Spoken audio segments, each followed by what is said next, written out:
what's up, TIW Mafia? It's the Yeti, it's Josh. Hey, thanks for taking the time to listen to our interview today with EthanHD in all digital 4K.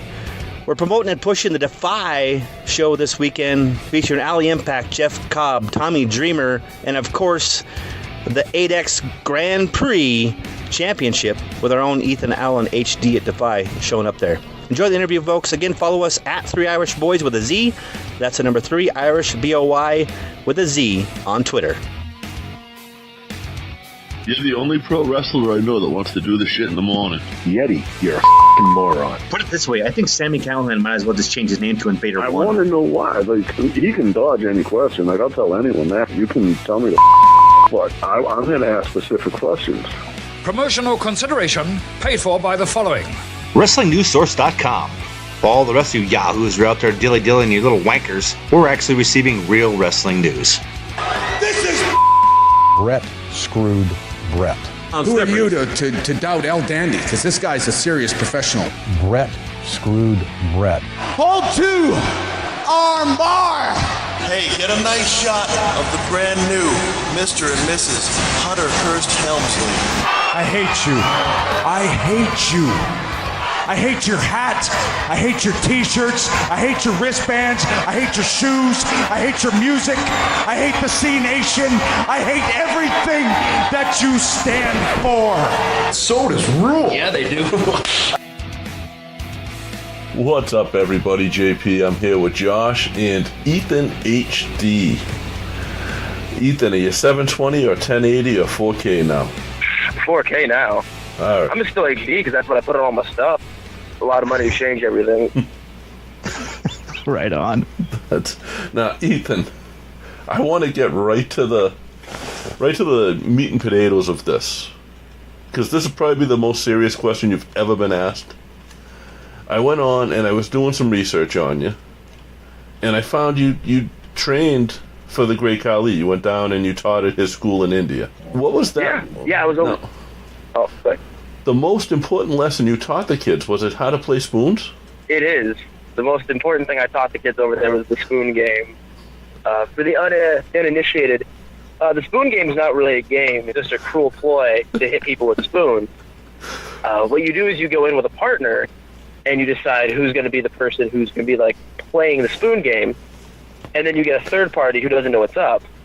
And basically the two people hold the spoon in their mouth and try to hit each other on the top of the head until one person gives up. And so whoever you win on this with, you stand behind the victim, and every time the victim lowers their head to hit with the spoon, you whack them over the head instead of your partner. And then when they try to like feebly like hit the other person back, it doesn't hurt. And then you legit just see like how long you can keep hitting them with the spoon until they like figure it out or just tap out. I think I watched that video 3 times this afternoon. It was a good day. It was a good day. I think that was like the first week I was there. I think you brought, I mean... So they knew they were getting into like 6 months of this. Are you going where I think you're going with this, JP? Well, we're talking about teaching down there. With Rex? Well, yeah. Were you in there at the same time Rex Andrews was there teaching? I wasn't. So I believe Rex Andrews was the official first coach that went down there. Okay. And then I believe he left early for... I don't know what the reason was. I know he just left early. And then Ricardo Rodriguez was the first coach who stayed there full-time. And then after that was Daryl Sharma, who's a ref for NXT, Matt Ecstatic, who's one of the top wrestlers in Canada, and then myself. And then after that was Facade, who's like all over the country now wrestling. Absolutely. And then I believe... Oh, God, I feel bad forgetting the guy's name. It's a guy from Michigan, and he was just over there. So there's only been a handful of us that have ever gone over there and done like the full 6 months. Now, how did that come about for you? It came about a really kind of random way. Like, so the previous coach was Matt Ecstatic, and I had known him for probably like 3-4 years at that point, just from doing shows like around town and like in Canada. And he was over there as the coach, and his time was coming up, and I'd been like asking him questions about it. And so he was like, "If you're interested, I'll put in a good word for you." And so, yeah, he put in a word for me. I sent Khali my stuff. Khali thought it was great. And, yeah, next thing I know, like, we're working out how to get a visa over there. And actually, Jinder Mahal was really helpful. It was, like, right before he got re-signed. And he was a big help in getting like my visa paperwork done quick. Oh, wow. Like he was like, this is what you send in, this is what you tell them. Like he was a huge asset in getting my visa as fast as I did. I think that's what's so cool about professional wrestling now is everybody is about encouraging everybody else to get other places and do other things. Yeah, wrestling is definitely becoming like a lot more positive environment. It doesn't seem like it's so dog eat dog. Like there's a lot of guys that are at the top right now, and I think everybody's kind of more open to working together rather than trying to like everybody fight and cling for like their little piece of the pie. They're just trying to make the whole pie bigger. I think that's the difference. It sounds a lot like DEFY. 100%. I think DEFY, part of it is it's such a great locker room to be in. Like, there's nobody in there who comes in with, like, a negative attitude. Everybody's there to work. Everybody's there to put on the best show. And I think just overall, like, make DEFY a better product. I think that's why, like, DEFY's only been around, like, a year and a half, and it's, like, one of the most talked about independent wrestling companies in the U.S. I mean, almost in the world. I know when What Culture changed their name to Defiant, there was like a big internet backlash from like wrestling fans saying like, hey, there's already a company called Defiant. It wasn't just Seattle area.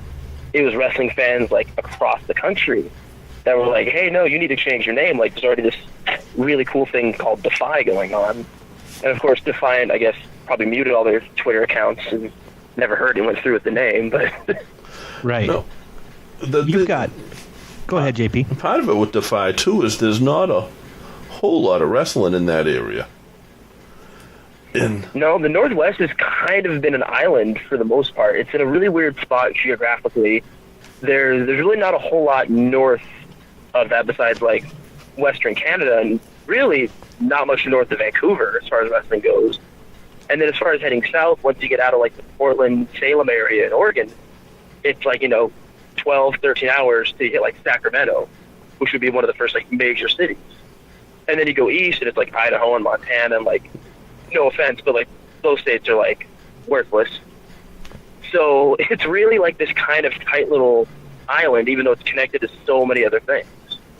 And yeah, like DEFY just came along at a good time when indie wrestling's picking up speed. It's really hot right now, and Jim and Matt are both kind of on the pulse of wrestling. You look at like Brody King. Brody King wasn't like a huge indie star when DEFY started using it, but they clearly saw like the business is going to be big on this guy. Brody's going to be huge in a year, and sure enough, in a year, Brody King's winning like the AAW Heavyweight Championship. He's all over the world. Like DEFY has a really good eye for picking up talent right before they blossom. Like Leo Rush, they picked him up right before he got signed, and that's another great example. I think that's why I love the fact that I would call it the dealer principle is the only way to describe it. The ownership of DEFY has been nothing but gracious to us, has been nothing but gracious to the fans, and I can tell you 100% that I agree with you, and I am looking forward to just how much, not just how much more this grows, but just how fast it grows. How much it catches fire specifically in the Northwest, because, yep, I'm in Montana, and we have no wrestling here whatsoever. The closest we got was when Flip and Riddle and Cage were over here, and everybody was over here for Missoula that week. And you've got, this weekend's probably the biggest weekend for you in the tag team division for DEFY specifically. Yeah, and I don't think, and I'm not trying to like offend anybody on the DEFY roster or like come off as arrogant. I don't think it's necessarily just like a big night for me and Santiago and for the guys who are wrestling that night, Artemis, Spencer, Billy Suede. I think it's a huge night for DEFY. There's always kind of been this unspoken stigma that there's local guys and there's flying guys, and they mix, but everyone kind of knows their place. And I think this is going to be the night where me and Mike and the Gunz against Artemis and Suede, I think, outshine all these flying guys and all these quote-unquote names. And I think, for one, we're going to make those guys step up. We're going to make your Brody Kings and your Shane Stricklands and your Tommy Dreamers step up their game. I think on top of that, we're just going to make indie wrestling notice. The wrestling world right now, there's a handful of companies they focused on. DEFY is one of them. And this is going to be one of those nights that for the most part, I'm going to say, is going to create 4 new stars in professional wrestling. By the end of the night, from that on forward, the American Gunz, Artemis Spencer, Billy Suede, you're going to see a lot more of us. You're going to hear a lot more about us. There's going to be more opportunities. We're going to become hot commodities after this night. We're going to give people something special, something they can talk about for months, if not a year, maybe even longer. It's going to go down as probably one of DEFY's greatest matches, and I think it's going to be the night that DEFY Wrestling turns the corner. And I've told Matt and Jim this privately, whether you make us the main event or not, we are going to be the main event. We are going to be the match everyone leaves that building talking about. No offense to anybody else in that roster who's wrestling that night, but that's the facts. We have a straight goal, and our goal is to steal the show and make a name for ourselves, elevate our name, elevate our brand, elevate DEFY Wrestling. Now, with wrestling being so scarce out there, where did you go to learn the craft?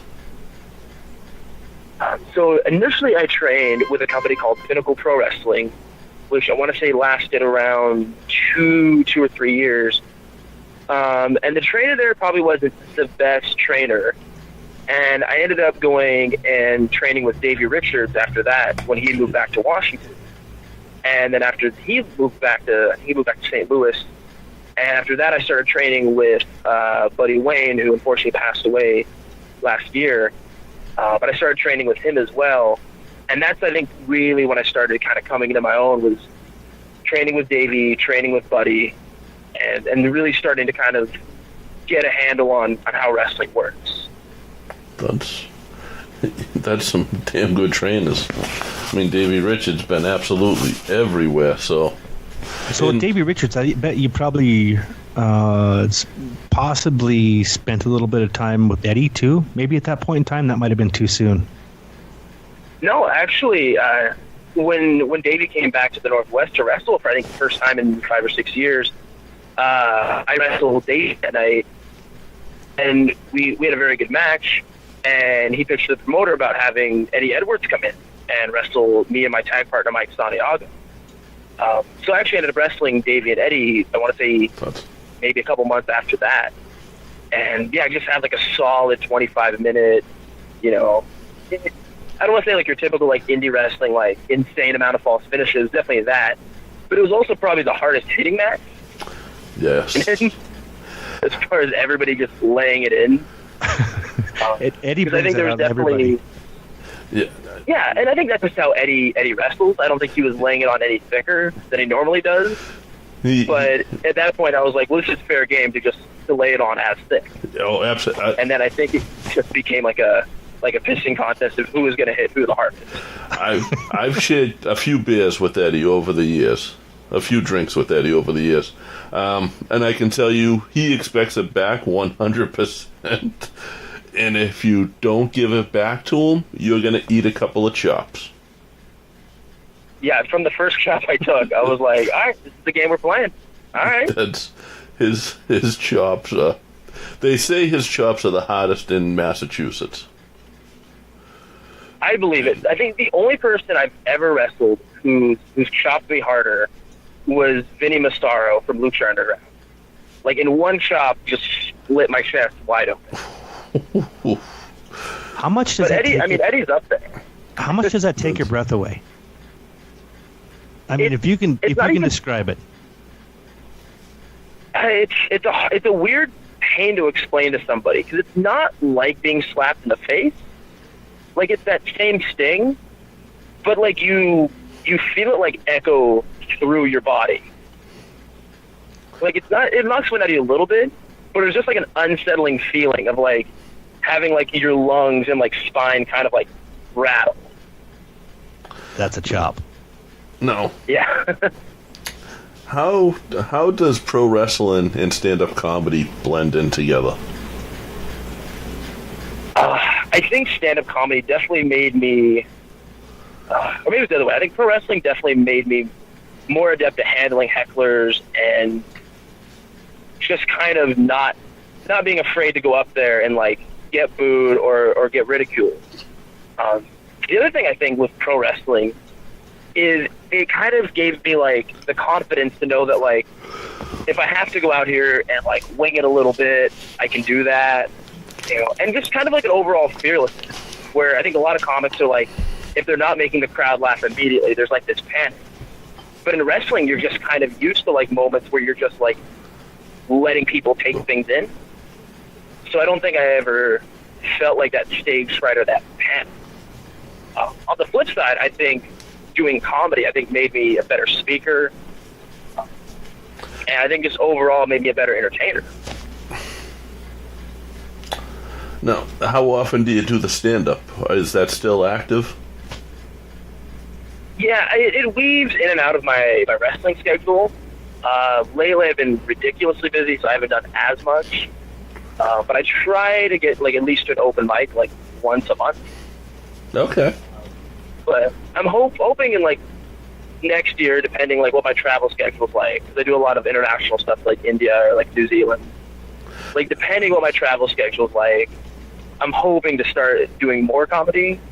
But it's one of those things where it's always going to be a backseat to wrestling. Wrestling's always like going to be my first and foremost passion. It's like my job. And then comedy is kind of just like, well, this is something I enjoy doing as well. Like getting a different emotion out of people besides like anger. That's no. One thing about you is like you Google EthanHD. Your information is everything about you is out there. Like you were really simple to do research on. But the three main things we've talked about so far have been like the 2 bullet points on your Twitter. As is the next one I'm going to ask you about. What's it like being a plant-based wrestler? Like, so the reason I use the term plant-based is I probably identify more as vegan, but I feel like vegan has a very negative connotation in some circles. Yeah. But it was something I started doing about 2 years ago. There was a point where like just doing enough research on nutrition. I've always been big in like fitness and health, and you really kind of start to see like, okay, well maybe eating all this meat and all this eggs and like all this dairy isn't the best for you. And then you start seeing like how it's produced and like what, not to be like super preachy, but like what happens to the animals. Like even these like quote unquote like free range or like grass-fed animals are still like brutalized and victimized and like treated insanely cruel. And there was a point where I was like, supporting like this cruelty that's happening to these animals who have no say in what happens to them isn't worth like the convenience of being able to like eat eggs or stuff with milk or like meat in it. And I was like, it's not worth it. Like from a moral standpoint, I was like, it's not an industry I wish to support. And then just from a health standpoint, I feel so much better. You don't get like meat sweats, you know, eating tofu, things like that. Gastrointestinally, I feel 1,000,000 times better. And I'm not saying like that's how everyone's going to feel like going with like a plant-based or like a vegan diet, but like for me personally, like I feel 1,000,000 times better. I don't feel bloated and like bogged down all the time like I would eating like if I had sat down and ate like 8 eggs or like 2 cups of Greek yogurt and all this like bodybuilding food. And I haven't lost any strain. Athletically, I'm just as good as I've ever been, if not better. I have less joint inflammation. I have to be preached to make it sound like it's like this vegan infomercial. But it's something I'm very proud of. It's not an easy transition to make, you know, in our society. Everything's geared towards things with animals in it. So, I mean, it's something I'm proud of, and I'm not ashamed to, like, say I'm a plant-based wrestler, like a vegan wrestler. You know, and it's not my whole life, but it is my diet, you know. No, but diet is such a, because you have to maintain your shape, your body, because wrestling, you have to be in shape. It's very aesthetic as well. So, I mean, like, the protein and the stuff like that is all needed that you get out of the meat. Was it hard for you to find other ways of keeping the weight on and not losing your mass? Not at all. Like, it took a little bit of research to kind of see, like, what your alternatives are, but it's the same amount of research you put in going from, like, being, like, a beanpole to, like, well, how do I put on 30 pounds of muscle? But I get a lot of my protein from tofu. In 12 ounces, I can get 60 grams of protein. easily. Things like chickpeas, beans. You can do like a lot of like soy-based protein powders. You can do as well. I eat a lot of like nuts, legumes, things like that as well. Getting protein hasn't been a struggle. Like I would say, when my diet's on point, I probably put down like anywhere between 200 to 220 grams of protein, like in a day. And it's not any kind of struggle. Like it just, the stuff I have in my fridge, stuff you can pick up at like your local like Winco or BJ's. Yeah, I'm not gonna go into Whole Foods for it. Okay. You called it a little bit earlier, as far as the card goes, and circling back around to DEFY specifically. They're going to have, with the 8X GP, am I saying that right? Is that the 8X, am I pronouncing that correct? Yeah, the 8X Grand Prix. Right. So I have to make sure that it's out there in the correct way, because it's the last thing I want to do is mispronounce that. Suede and Artemis and the Ameikan Gunz. That's just one match, right? We're going to have the final between you two. Are there belts for you guys?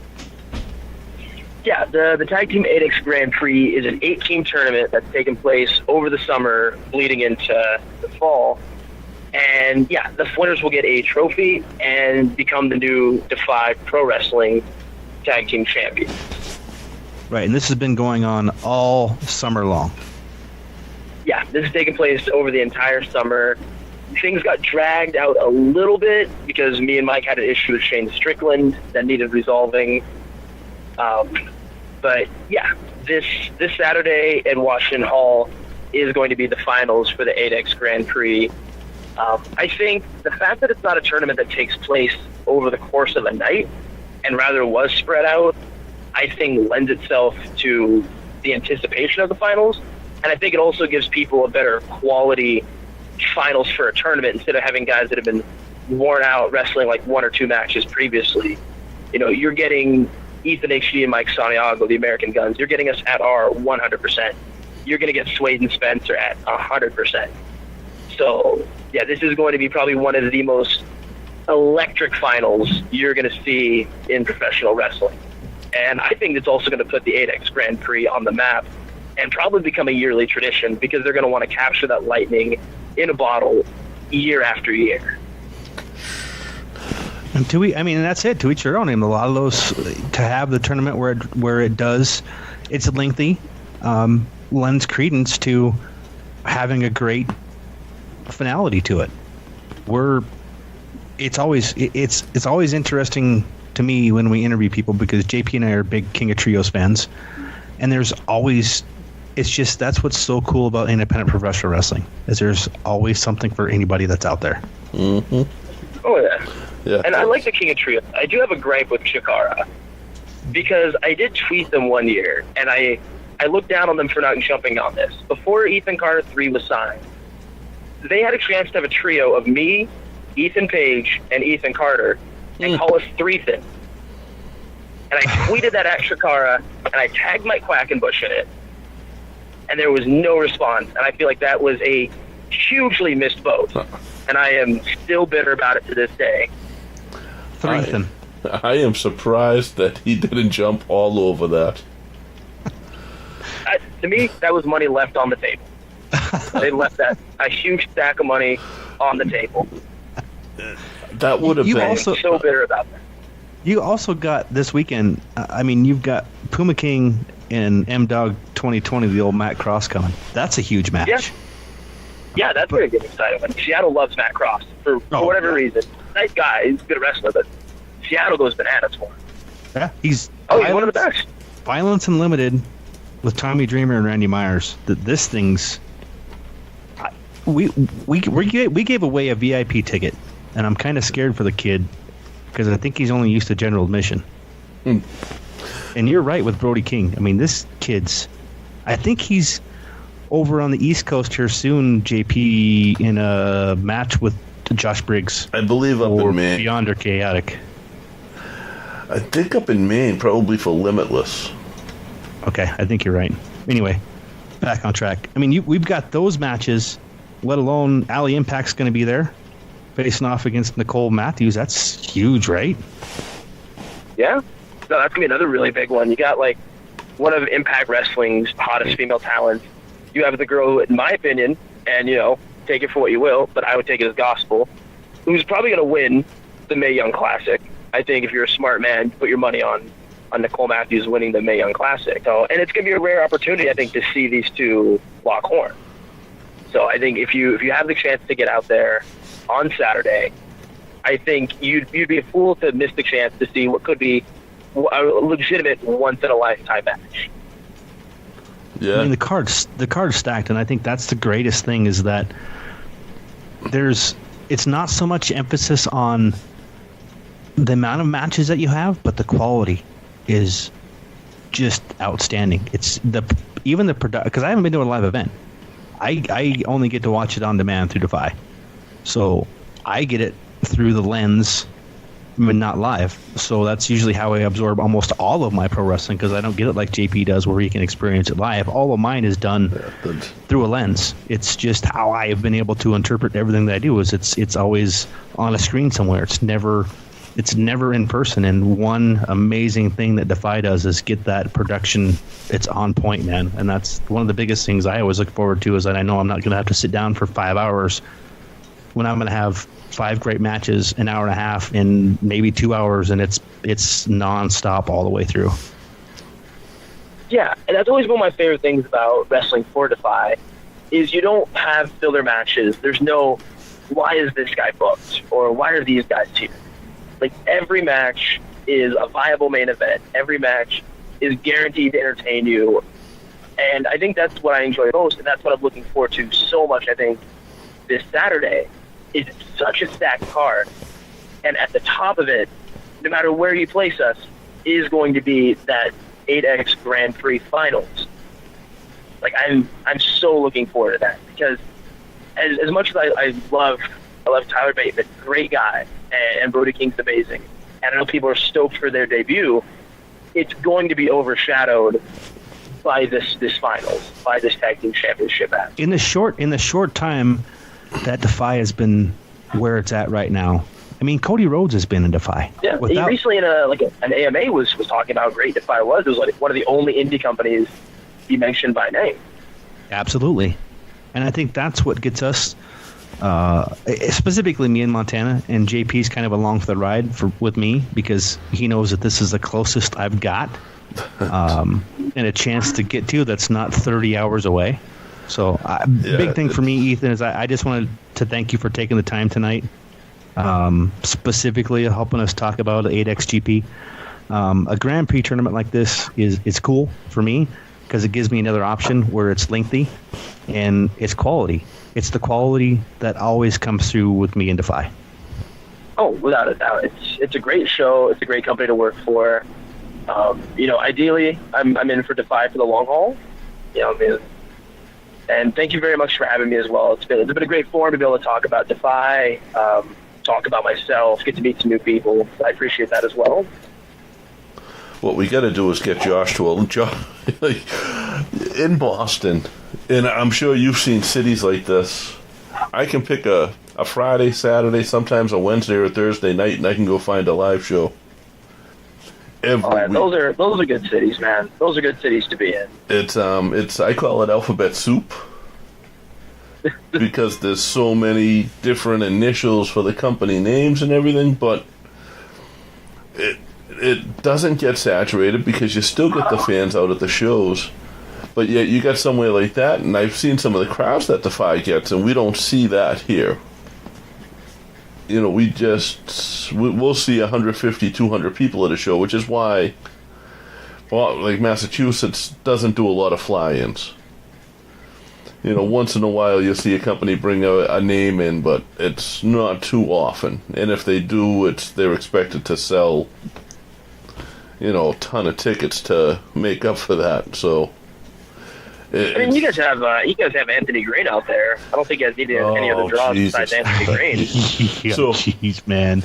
All right, do you know the story?